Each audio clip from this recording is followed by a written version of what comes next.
Well, welcome to this month's Ask Your Herb Doctor. My name's Andrew Murray. My name's Sarah Johannesson Murray.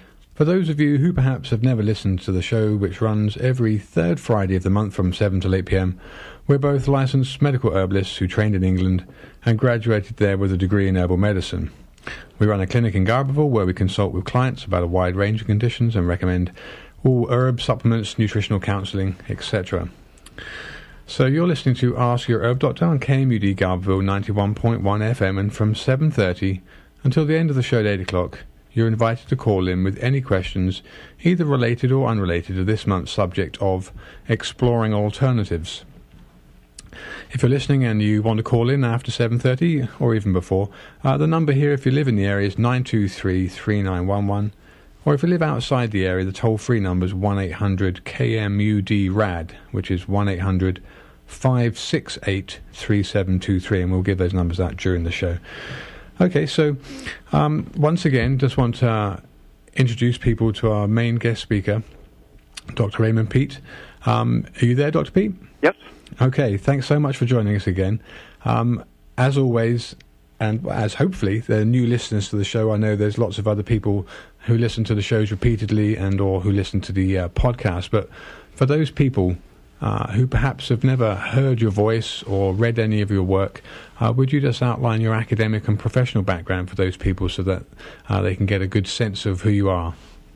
I got a master's degree in general studies with work in literature and philosophy and other things from the University of Oregon. Then about 8 years later, I went back to specialize in biology, especially physiology of aging and reproduction, for a PhD in 1972.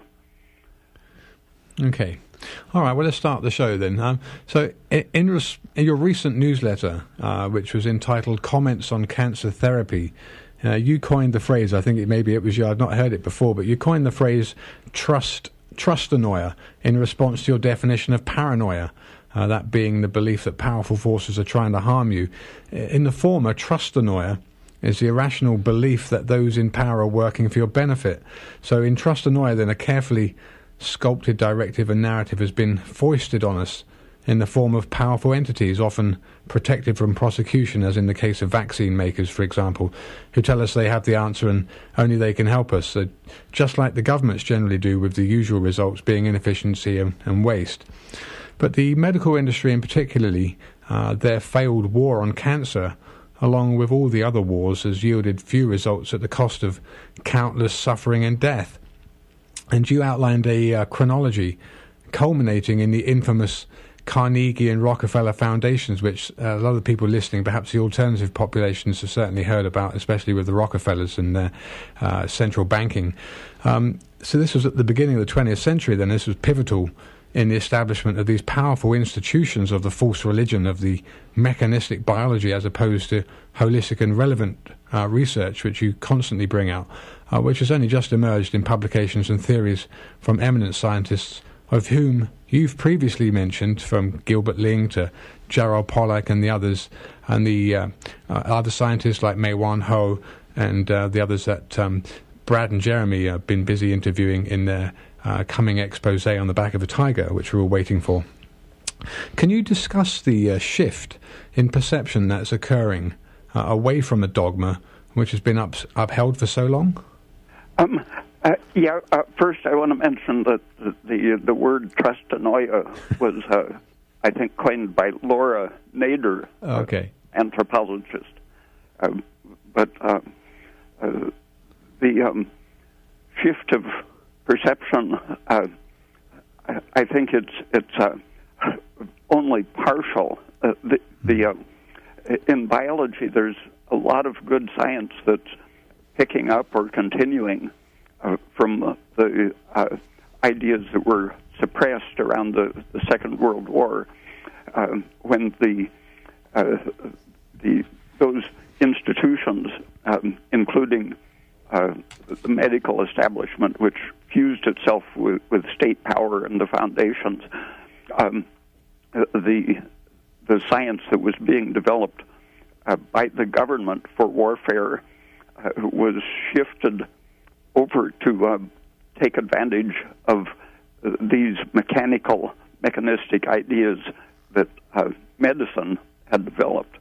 So the government and the medical establishment really began powerfully working together right after the Second World War, with a lot of money flowing from the government to medical research, which was sometimes you couldn't distinguish it from biological warfare research. Some of the same people went right from one field to the other. For example, Carlton Gajdusek, who got the Nobel Prize for slow virus research, he was working in biological warfare, and I've outlined some of my suspicions about how he came to invent that idea of the slow virus.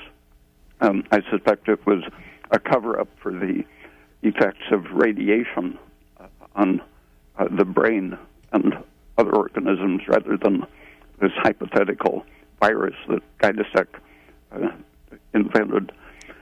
But the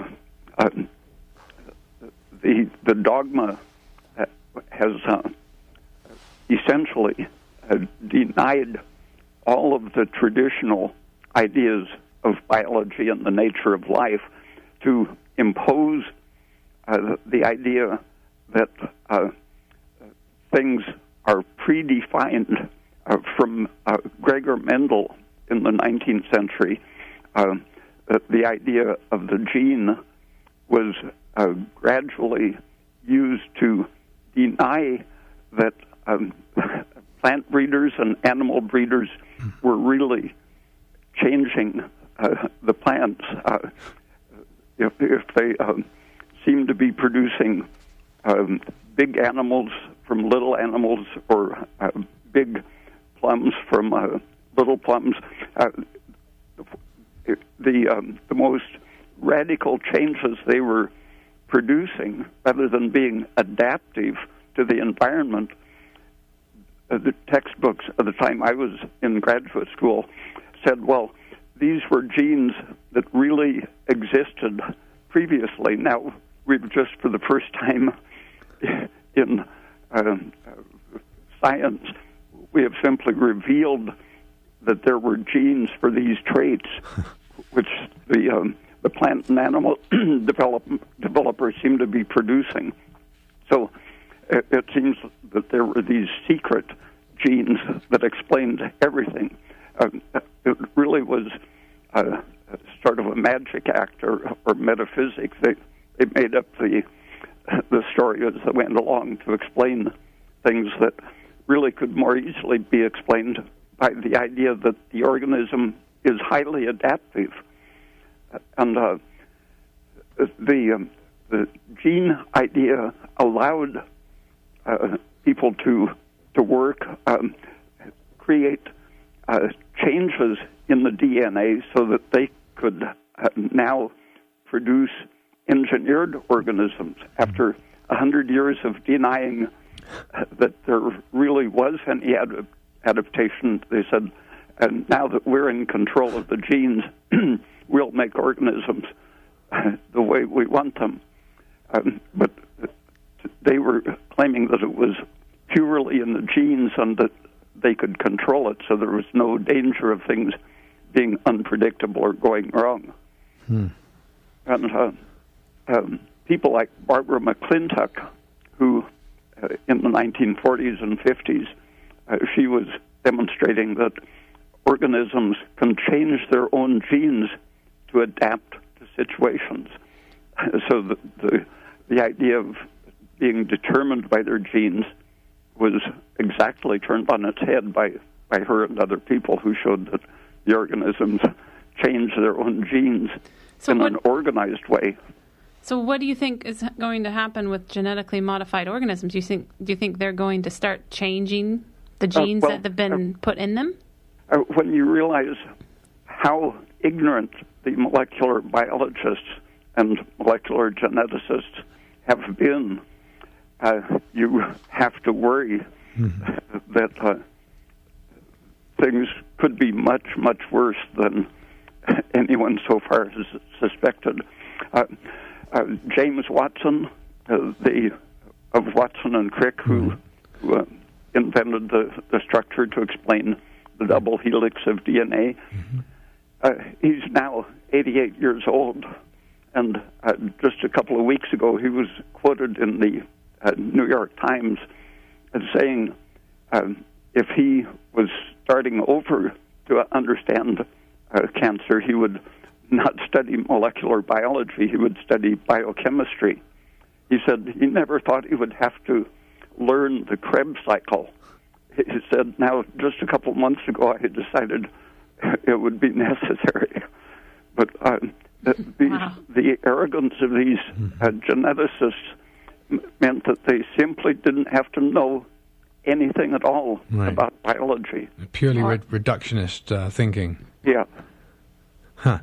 So getting onto the kind of change in perception, I think you made an interesting point when I read your newsletter that science essentially was becoming a private matter, and that was in reference to the procuring of difficult substances to get, like radioactive isotopes, for doing research. Now, governments in this situation would be entirely responsible for distributing radioactive substances to companies, obviously would be under their control.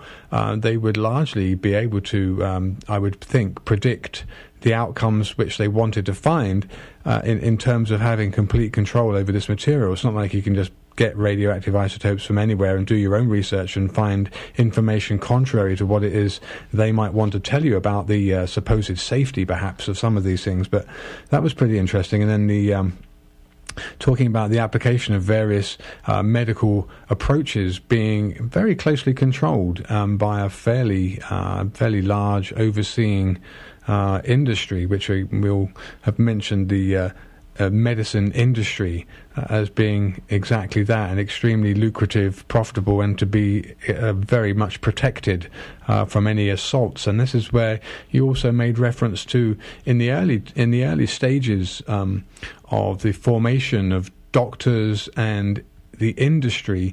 The doctors themselves wanted government to protect them from other practitioners, and you mentioned the heroic. I thought it was very funny, but it's very true.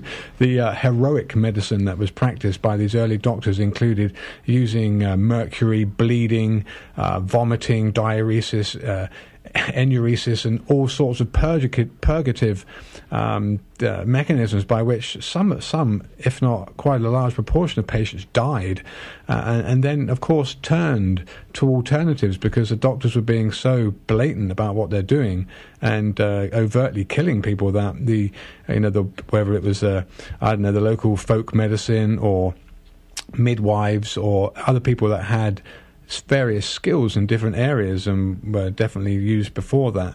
This was then being seen as the alternative that they had to pursue, because otherwise this heroic medicine was just going to kill more people than not.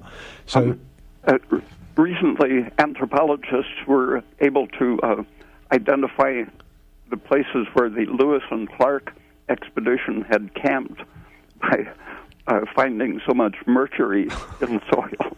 Oh, my goodness. Oh, my goodness. Okay.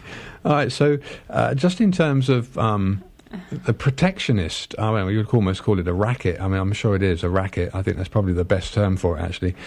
This protectionist approach to medicine, and how a lot of the research is very hard to either replicate because the products that they're being used are issued under very tightly controlled circumstances, or whether in fact the results of some of these outcomes are really not laid out accurately, and that's why we find postdoc or PhD research being done to show the opposite is true for a lot of the things that we're being told by the quote-unquote authority on medicine, that this is the way it is, and that, for example, as we've mentioned many times, and you've brought this out in the very early days, that sugar is essential for you, it's not bad for you.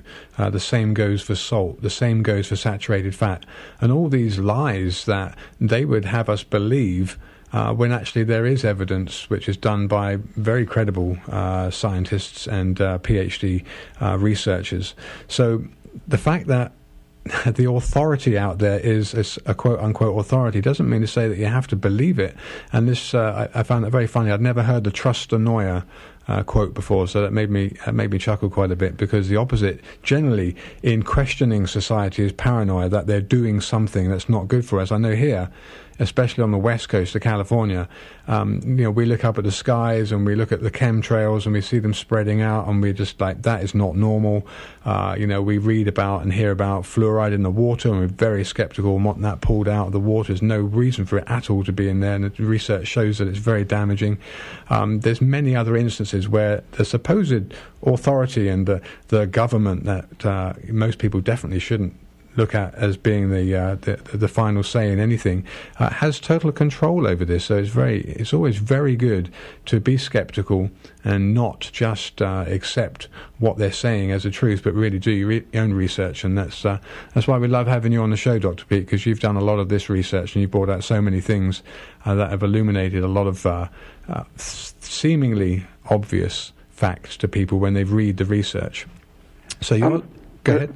There's one group that I've read many of their papers that were published over a period of about 50 years. And back in the 50s and 60s, Otto Warburg had completely ignored the gene mutation theory of cancer and was showing that it was definable and understandable in terms of a simple metabolic imbalance. And starting in the 1960s, the Pentagon started financing people who worked on projects to debunk and disprove, supposedly, or at least defame Otto Warburg. Yeah. And one of these groups is still publishing, right? As recently as last year, I read some papers saying that Otto Warburg was wrong because we, etc. And their reasoning isn't right. They're misinterpreting what Warburg said. But it's so important that the Pentagon has consistently financed people to push a doctrine such as disproving supposedly ideas that would have invalidated the whole war on cancer. Right. And as if our tax dollars should be supporting the Pentagon to do such work. Now, correct me if I'm wrong, but wasn't it the FBI that I heard this the other week, and I'm like, that sounds like actually pretty plausible. I remember watching a Mel Gibson movie a long time ago, Conspiracy Theorist it was called.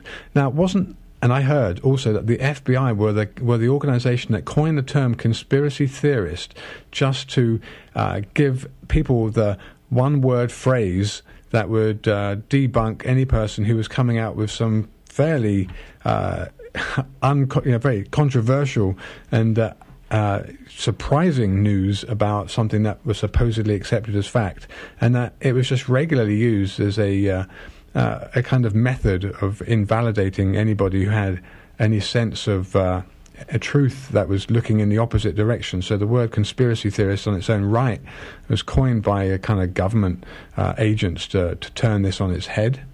And, when they have hundreds of billions of dollars to spend on their conspiracy, it becomes so pervasive you can hardly say it's a conspiracy. It's an alternate reality that they're constructing. Yeah. All right, well, you're listening to Ask Your Herb Doctor on KMUD Garberville, 91.1 FM, also on the web at kmud.org. If you're in the area, there's a 923 number, 923-3911. If you're outside the area, it's 1-800-KMUD-RAD, which is 1-800-568-3723. From 7:30 till the end of the show, callers are very welcome to call in with any questions about this month's subject of exploring the alternatives. We're very pleased to have Dr. Raymond Peat with 40 years or thereabouts of postdoc research coming our way with lots of facts and figures about the relevance of what we read and hear and we think is true, but he actually has a very different viewpoint in which to see that. And Dr. Peat, I, time and time again, even though I've spoken to you quite a lot and we have had you on the radio show a lot, I still have to remind myself that your perspective is very much a biology-based perspective. And I think to remember what you said earlier in the radio show, I think that's a point that a lot of people forget, is that biology has really been superseded, hasn't it, and squashed, if you like, by the tax dollar corporate model of genetics and the war on cancer? The medical establishment has had its own reasons for following their theory of cancer, but it has been reinforced by the government's biological warfare perspective. So they've blended them together to say that everything is determined by the DNA, and you don't have to learn anything about biology or about the chemistry of life itself. Let me get you to hold that thought a moment, because I think we have one or two callers who have already been calling in. So let's see if we can take this first call. Caller, where are you from and what's your question? Caller, you're on the air? I can't hear the caller. Not sure what's going on. So bear with me for a minute. Caller, you on the air? Nope.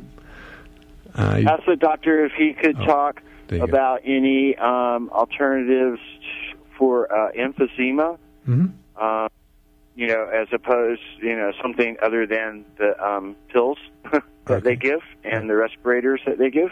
Yeah. And I will take my answer on the air. Okay. Dr. Peat, did you hear that? Because I didn't catch the first part about emphysema. I've had a couple of very interesting experiences with people who had apparent emphysema. That was the diagnosis. Extremely inefficient lungs. One person was purple in the face, and his memory was affected. He was getting so little oxygen to his brain. The other person was a woman in her 30s who had been that way for about 15 years.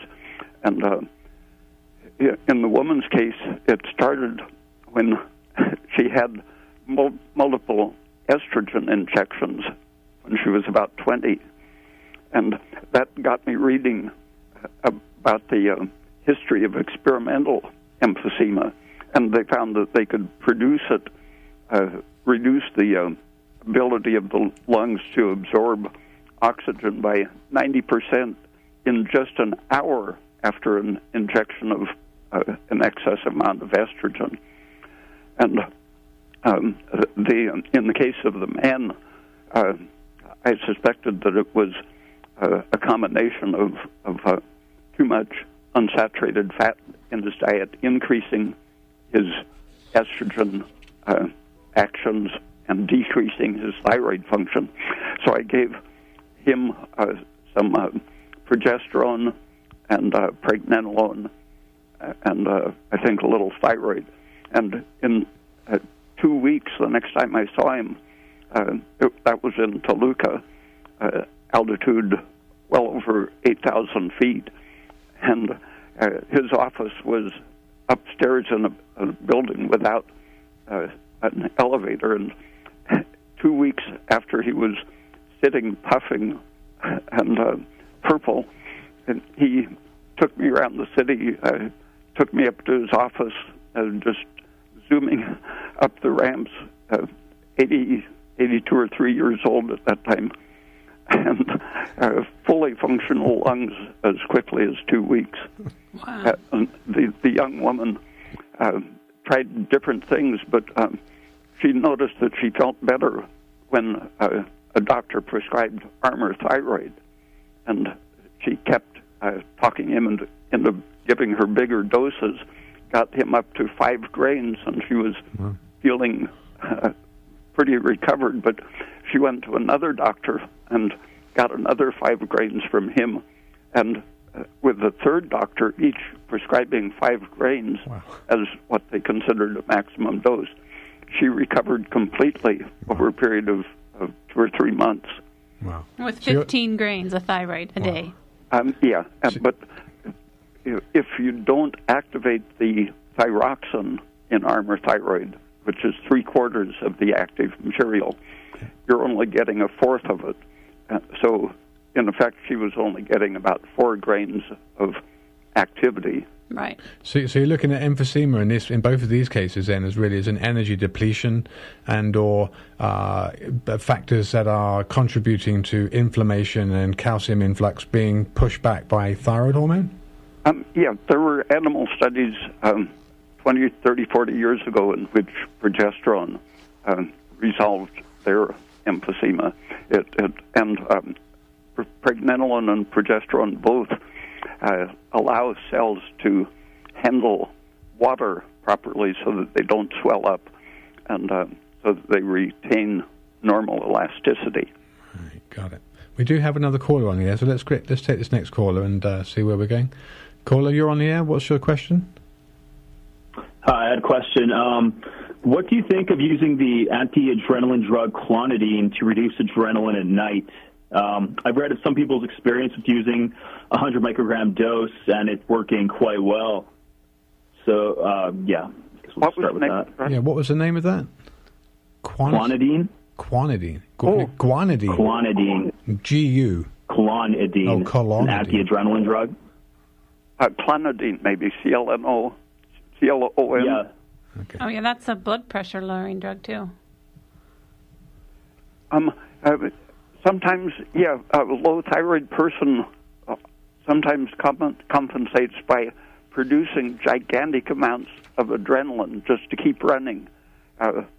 It helps to maintain their body temperature at normal and keeps their heart rate up, and they can seem even hyperthyroid sometimes when they have very little T3 production or very high reverse T3 blocking it.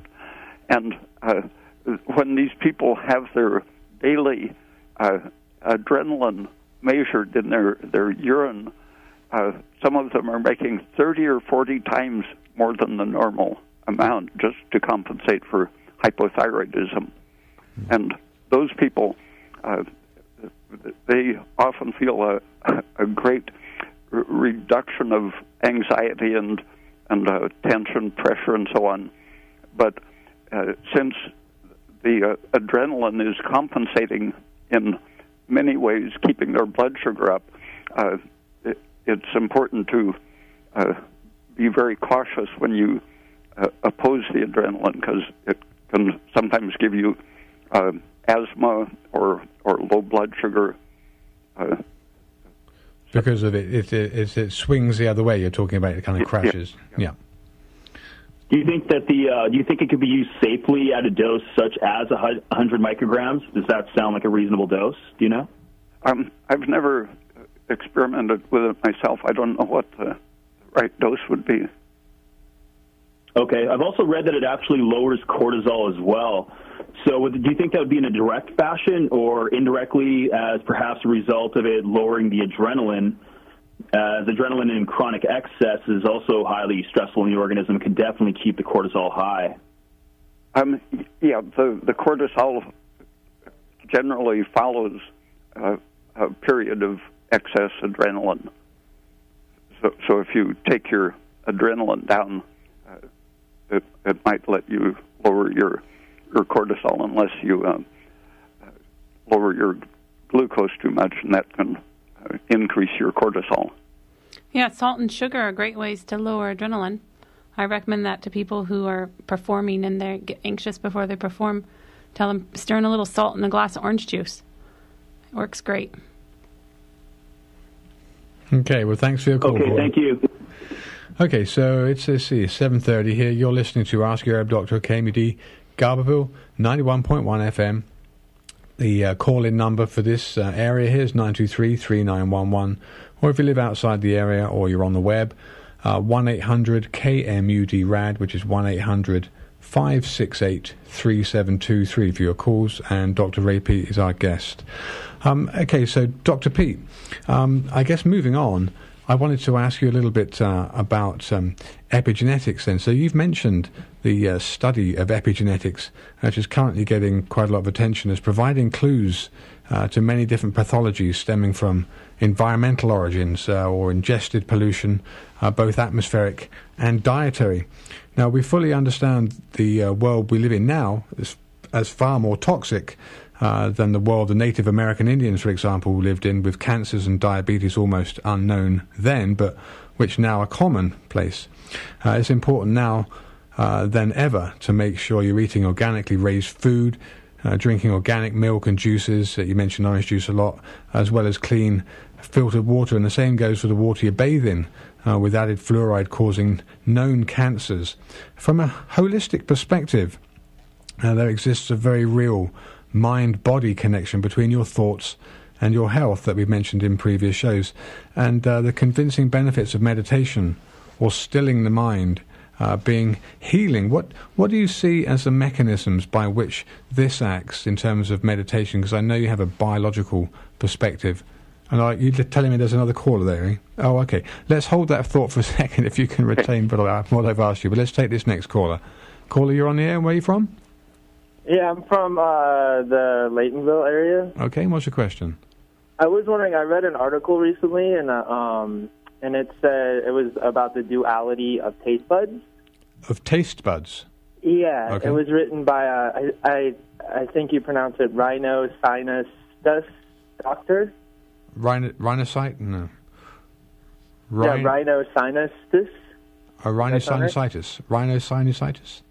Yeah, that might be it. Yeah. It's people who are constantly sick and have a cold or flu-like symptom. Got it. You have a running nose and... Yeah, and they were claiming that the bitter taste buds are the body's first line of defense, and the cilia acts as a filter for bacteria, and then in the nose it releases nitric oxide and does all this great stuff, and tells the body that something that could hurt it's entering the system. Okay. And I was wondering if you guys thought that maybe smoking or being in a the fires we've had recently could coat these cilia or the taste buds and give you the symptoms kind of like sinusitis. Okay, well, I've got my thoughts, but Dr. Peat, what's your thought on whether or not the atmospheric pollution from forest fires that the callers mentioned might contribute to this situation, rhinosinusitis? And also smoking, too. And smoking, yeah. Yeah, all of these things are not only contacting the membranes locally in your nose and mouth, but when you breathe them, you swallow them because they dissolve in the saliva. And in the last few years, people have been observing the same sort of taste buds existing in the intestine, so that your intestine can detect the chemistry of what's present, even though you aren't consciously maybe tasting it, but the nerves are still doing their chemical analysis. And so the one of the things that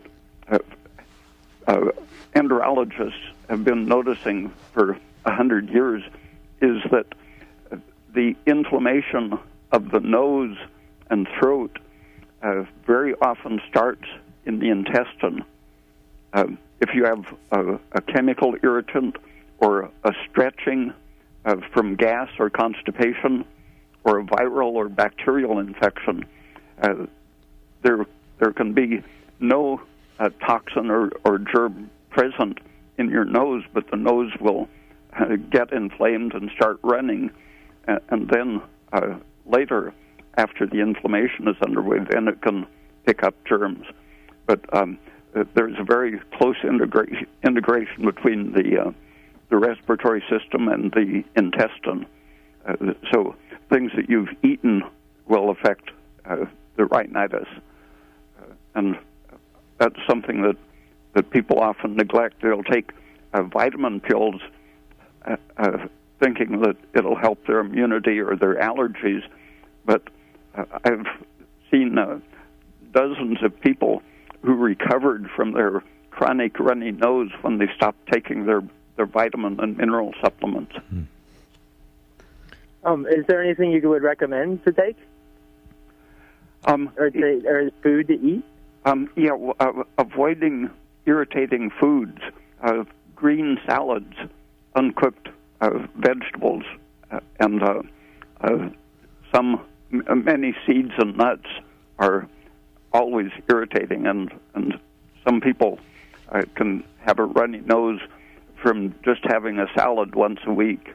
It sets up a chronic irritation in their intestine. All right. Thank you very much. That was very, very informative. Thank you. You're very welcome. Don't forget that people listening, you can always listen to this podcast on the web at www.kmud.org. Go to the audio archives and just select Friday Night Live, and it's the third Friday of every month. Okay, I think we have 2 or 3 callers, so let's get going with these next caller. Next caller, where are you from, and what's your question? Hi, I'm from the San Francisco Bay Area. Okay, hey, welcome to the show. What's your question? Dr. Peat, I was on a low-carb diet for 2 years and ate a lot of artificial sweetener during that time. I have 2 questions. The first one is, what negative effects have artificial sweeteners had on my body? And the second one is, how can I undo, or is it even possible to undo those negative effects? The artificial sweeteners sometimes activate insulin and cause weight gain just by acting on your hormones, even without increasing your food intake. But they have different toxicities. Some of them are excitotoxins if you eat large quantities of them. But usually, if you just stop using them and eat a proper non-irritating diet, things will correct themselves just nutritionally. Oh, wow. That's great. Thank you very much. You had a second question? He answered it. Okay, so all right. It was 2. I thought it was 2. Okay, fine. Thank you for your call. Well, thanks for your call. Okay, we have one other caller on there, so let's take this next caller. Caller, where are you from, and what's your question? I'm from Yucaipa, Southern California. Okay, what's your question? I wanted to find out if Dr. Peat knows anything about alternatives for seizure medication. Okay, I'm sure. In fact, I know. Dr. Peat, seizure medication, or in fact your rational approach to treating epilepsy or other seizures? Since we were just talking about the intestine, that's something that should always be taken into account. Make sure that you're not disturbing your system by eating green smoothies or too many nuts and raw foods and such, because irritation in the digestive system will increase the things that promote seizures or lower the threshold for them. And the brain is one of our biggest steroid-forming organs, produces considerable amounts of DHEA, progesterone, pregnenolone, and metabolites of those. And those have a quieting effect. And when the brain is under stress, those increase to compensate for the excitatory effects. And there are some foods that specifically excite and damage the nerves and tend to predispose you to seizures.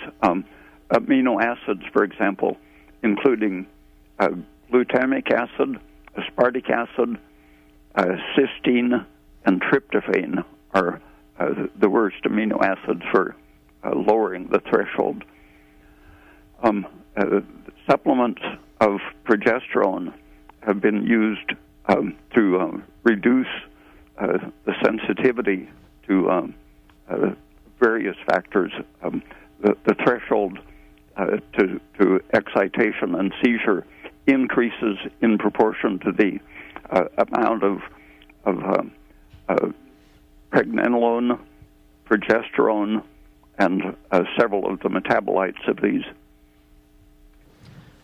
Yeah, Okay, I had a client that had epilepsy, and she was able to wean herself off all of her medication and resume driving and lives a very normal life now. And she sticks to a very strict diet that doesn't have any kind of food that the bacteria can live on in her intestine. She takes pregnenolone and progesterone, and she has a thyroid prescription, and she also takes anti-adrenaline herbs like valerian and skullcap and passion flower.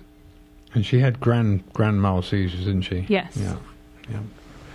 My daughter, she's 35. She's had them since she was 5. Mm-hmm. And we tried the Progest-E. She was taking about 1 to 2 bottles every 3 days, but she was able to reduce her medication by 75%. But she just couldn't keep that up because, you can't keep taking that much. Dr. Peat, what do you think about the dose of progesterone the callers talked about? Well, the lady that I worked with, she was taking 1/8 of a teaspoon of Progest-E 3 times a day. Has she had her thyroid hormones, including reverse T3, measured? No.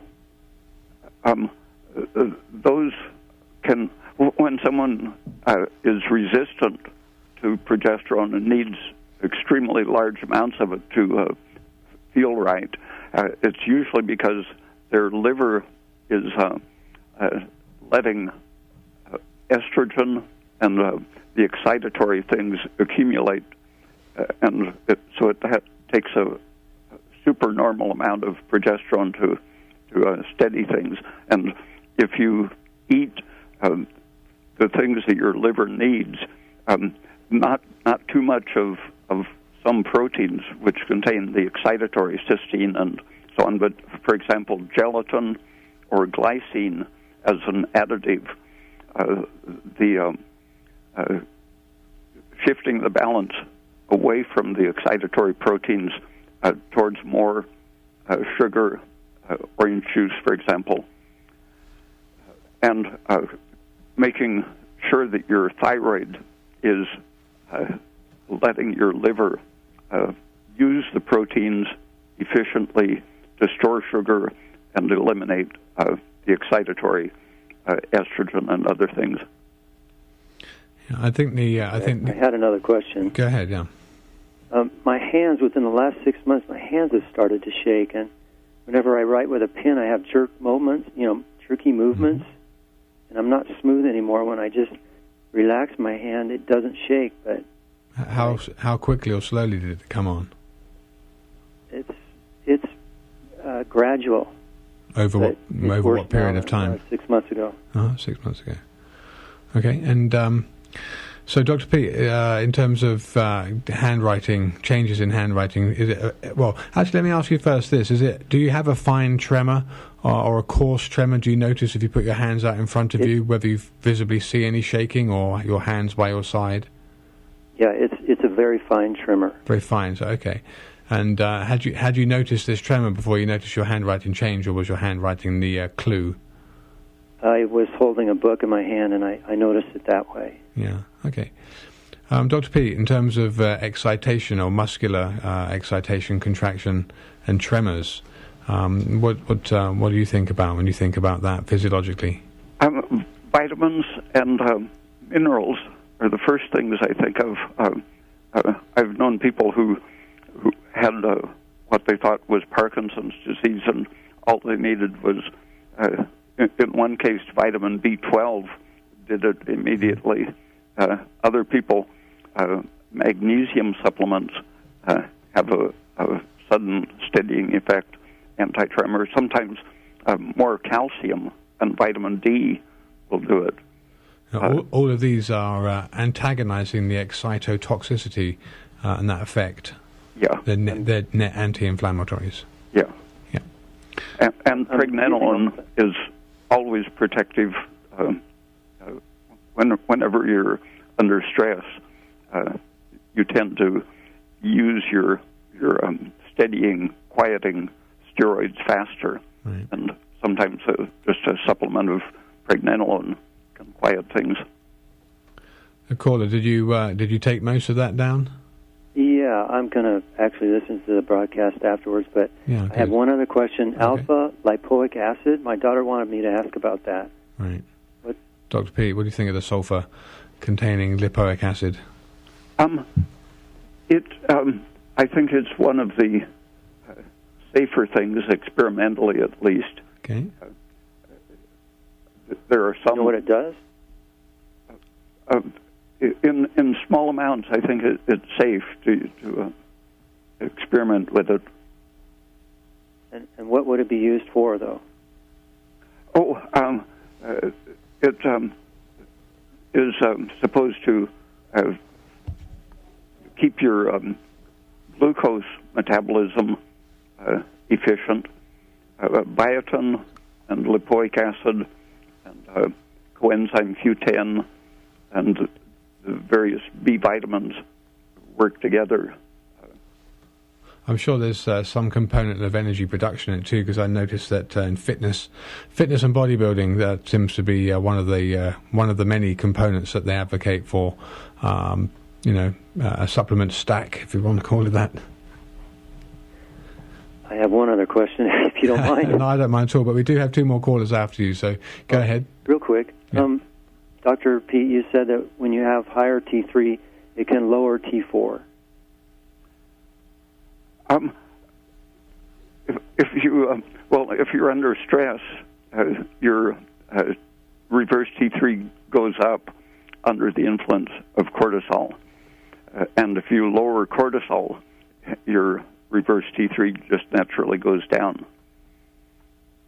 But everything that helps to lower cortisol will help to free up the normal T3 production without reverse T3. And things that can help include sugar and aspirin and B vitamins and minerals. Okay. All right. Thank you very much. All right. Thank you for your calls. Okay, so we have two more callers. So let's take this next caller. Caller, where are you from and what's your question? I'm from Eureka, and my question is, can cannabis assist with epilepsy, or do you know anyone who has used cannabis with epilepsy, and what's your overall view on cannabis? Well, I would automatically be a little bit skeptical about cannabis for epilepsy due to its estrogenic compounds, but I'll let Dr. Peat comment more on that. Some people think it soothes the symptoms, but again, I think it's good to be cautious, especially if it's used in any crude form that might have other plant components in it that could be irritating. Okay, thank you. All right, thanks for the call. We've got two more here still, so let's take the next caller. Caller, your question and where are you from? My name's Robert. I'm from Trinidad. And I'm interested, I like stevia a lot, as it's the only sweetener I'm using right now. And I've heard a little bit about maybe the issue, just like some of the other more artificial sweeteners. Mm-hmm. And I'm wondering if it has the same issue. Dr. Peat, what do you think of stevia as opposed to some of the other artificial sweeteners in terms of its safety or its allergenicity? I've never heard of serious allergic reactions to it. It seems to be fairly harmless. And caller, what was the main reason that you were using a sweetener like stevia rather than sugar? I had candida, and so I'm not wanting to eat it. But maybe you think stevia is an issue with candida? She said she has candida. Candida thrives when you're lacking some of the membrane surface antibodies, IgA, and those depend on many things, but especially thyroid and progesterone. So if you're your low thyroid, you will both have a problem regulating your blood glucose, and your immune system will tend to favor things like candida overgrowth, but other bacteria too can produce similar symptoms. And if you starve candida thoroughly by cutting off all of its sugar supply, it needs glucose, and so it can put out filaments and actually become invasive when you're not feeding it sugar. And if you do have candida in your intestine and you keep it well fed on glucose, it's not going to invade and become deadly. But the worst it does then is to maybe make too much ethyl alcohol. But it can be eradicated pretty easily just with a little, very small amount of flowers of sulfur, just 200 milligrams or so, 2 or 3 days in a row, will typically clean up the intestine from candida and other harmful fungus and bacteria. And that's available at pharmacies over the counter, also called sublimed sulfur. It's called what sulfur? Either flowers of sulfur, that's easier to remember, or sublimed sulfur. And sometimes precipitated sulfur. It doesn't work if it's ground from crystals. So you're saying don't do a candida diet, because I'm doing one with some carbs in it, like basically I'm having some sweet potatoes.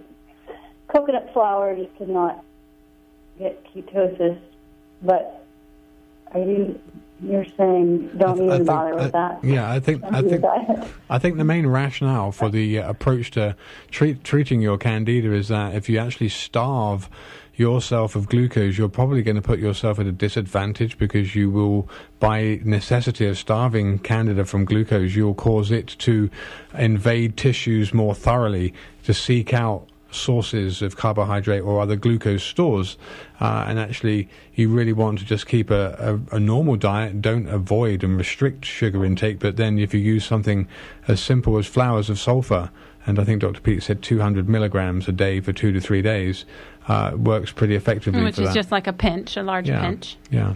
And things such as carrot salad, shredded carrots with a little olive oil and vinegar and salt. The oil suppresses candida multiplication, and the carrot has antifungal substances naturally because it grows in the ground and has to avoid being... It resists digestion. Mm-hmm.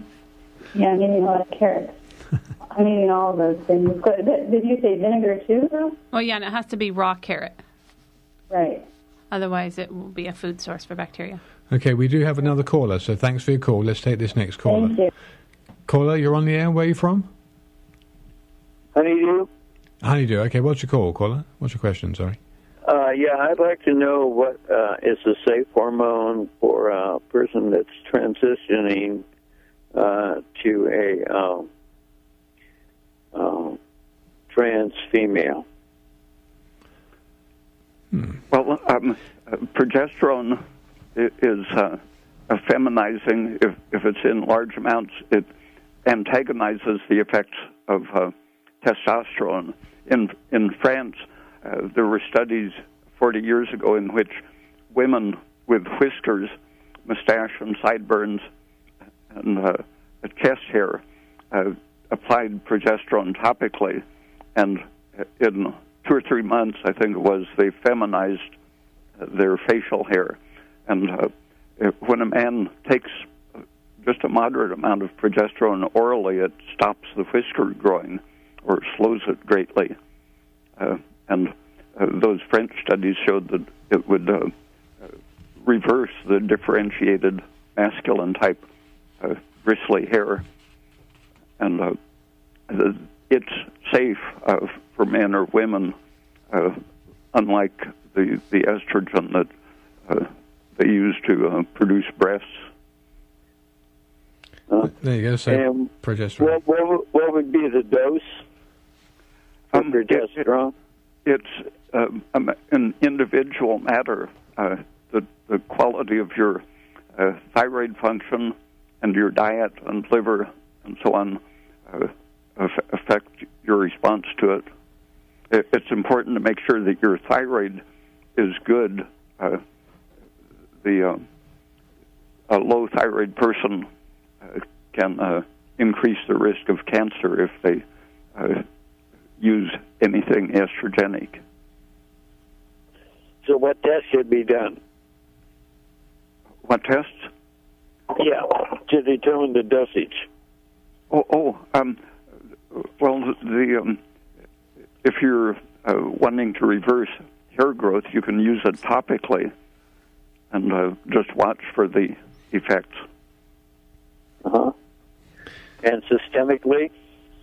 It's safe at several milligrams per day. I've experimented with it and saw that I didn't have to shave for a day if I took around 10 milligrams. All right, well, listen, let's keep it there. Let's call that question answered. It is just coming up to 3 minutes to the top of the hour. We're done at 8 o'clock. So thank you, callers that have listened in. Like I said earlier on, anybody caught part of the show or wants to listen to it again, KMUD has an audio archive that allows you just to go to the website www.kmud.org and then go to audio archives, Friday Night Live, and select the calendar third Friday of the month from the list, and those are the shows that are recorded from 7 till 8 p.m. Thank you so much for your time, Dr. Peat. Let me let people know how to get a hold of you and find out more about you. Thank you, Dr. Peat. Good night. Good night. Okay, so for those folks who've just listened to Dr. Peat for the first time, or those people that follow him closely, I know he's got a pretty big fan club going and a big old Facebook page that he's even completely unaware of. But if people want to go to his website, it's www.raypeat.com, RAYPEAT.